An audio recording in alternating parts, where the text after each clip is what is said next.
Hi friends, ಹೇಗಿದ್ದೀರಾ ಎಲ್ಲ? ನಾನಿವತ್ತು ನಿಮಗೆ ಒಂದು ಸುಲಭವಾಗಿರೋ ಒಂದು ಫೇಸ್ ಪ್ಯಾಕ್ನ ಹೇಳ್ಕೊಡ್ತಾ ಇದ್ದೀನಿ. ಇದರಲ್ಲಿ ನ್ಯಾಚುರಲ್ ಇಂಗ್ರೀಡಿಯೆಂಟ್ಸೇ ಇರೋದು, ಅಂದರೆ ಮುಲ್ತಾನಿ ಮಿಟ್ಟಿನೂ ನ್ಯಾಚುರಲ್ ಆಗಿರೋದೆ. ಅದನ್ನಾದರೆ ನಾವು ಫೇಸ್ ಪ್ಯಾಕ್ ಮಾಡೋರ ಹತ್ರ ಎಲ್ಲರ ಹತ್ರನೂ ಇರಲೇಬೇಕು, ಯಾಕಂದರೆ ಅದರಲ್ಲಿ ಸುಕ್ಕನ್ನ ನಿವಾರಿಸುವಂಥ ಗುಣ ಇರುತ್ತೆ. ಹಾಗೆ ಕಡಲೆ ಹಿಟ್ಟು ಅಷ್ಟೇ ಮುಖಕ್ಕೆ ಒಂದು ಹೊಳಪನ್ನು ಕೊಡುತ್ತೆ. ಇದರಲ್ಲಿ ಒಂದೊಂದು ಚಮಚ ತೊಗೊಂಡಿದ್ದೀನಿ, 2. ಇದನ್ನು ಬಿಡದೆ ಒಂದು ವಾರ ನೀವು ಮಾಡಿ ನೋಡಿ, ನಿಮಗೆ ರಿಸಲ್ಟ್ ಏನಂತ ಗೊತ್ತಾಗುತ್ತೆ. ಮತ್ತು ಇದರಲ್ಲೇನು ಭಾರಿ ಕಷ್ಟದೇನು ಇಲ್ಲ, ಭಾರಿ ಸುಲಭವಾಗಿರೋದನ್ನ ಹೇಳ್ಕೊಡ್ತಾಯಿದ್ದೀನಿ. ಹಾಗೆ ಇದಕ್ಕೆ ಆಲೂಗೆಡ್ಡೆ ರಸ ಮತ್ತು ಟೊಮೆಟೊ ಜ್ಯೂಸ್ 2 ಒಂದೊಂದು ಚಮಚ ಹಾಕಬೇಕು. ಹಾಕಿ ಮಿಕ್ಸ್ ಮಾಡಬೇಕು. ಇದೆರಡನ್ನು ನಾನು ಒಂದೊಂದು ಚಮಚ ತೊಗೊಂಡಿದ್ದೀನಿ. ಇದು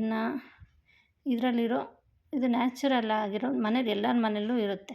ಇದನ್ನು ಮಿಕ್ಸ್ ಮಾಡಿ ನೋಡಿ, ಒಂದು ಒಳ್ಳೆ ಫೇಸ್ ಪ್ಯಾಕ್ ರೆಡಿ ಆಗುತ್ತೆ. ಈ ಫೇಸ್ ಪ್ಯಾಕ್ನ ಹಚ್ಚಿ ಒಂದು 20 ನಿಮಿಷ ಹಾಗೆ ಬಿಡಬೇಕು. ಮುಖನ ಬಿಟ್ಟು ತೊಳೀರಿ. ಸ್ವಲ್ಪ ಫುಲ್ ಡ್ರೈ ಆಗೋಕ್ಕೆ ಬಿಡಬೇಡಿ, ಸ್ವಲ್ಪ ಡ್ರೈ ಆದರೆ ಸಾಕು. ಇದರಲ್ಲಿ ಮುಖದಲ್ಲಿರೋ ಕಲೆ ಆಗಲಿ ಪ್ರತಿಯೊಂದೂ ಕಡಿಮೆ ಆಗ್ತಾ ಬರುತ್ತೆ. ಒಂದೇ ಸತಿ ಕಡಿಮೆ ಆಗೋಲ್ಲ, ಹಚ್ತಾ ಇರಬೇಕು, ದಿನ ಕಡಿಮೆ ಆಗುತ್ತೆ. ಅದನ್ನು ತೊಳ್ಕೊಂಡ್ಮೇಲೆ ಮಾಯ್ಶ್ಚರೈಸರ್ ಒಳ್ಳೆಯದೊಂದನ್ನು ಹಚ್ಕೊಳ್ಳಿ.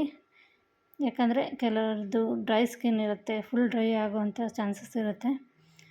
ಇದು ಒಂದು ವಾರ ಮಾಡಿ ನೋಡಿ, ಆಮೇಲೆ ನನಗೆ ಕಮೆಂಟ್ ಮಾಡಿ ಹೇಳಿ. ಈ ವಿಡಿಯೋ ನಿಮಗೆ ಇಷ್ಟ ಆದರೆ ಪ್ಲೀಸ್ ಲೈಕ್ ಮಾಡಿ, ಶೇರ್ ಮಾಡಿ, ಸಬ್ಸ್ಕ್ರೈಬ್ ಮಾಡಿ. ಈ ನನ್ನ ಮುಂದಿನ ವಿಡಿಯೋ ನಿಮಗೆ ಸಿಗಬೇಕು ಅಂದರೆ ಸಬ್ಸ್ಕ್ರೈಬ್ ಮಾಡಿ. ಬಾಯ್ ಬಾಯ್, ಟೇಕ್ ಕೇರ್, ಲವ್ ಯು.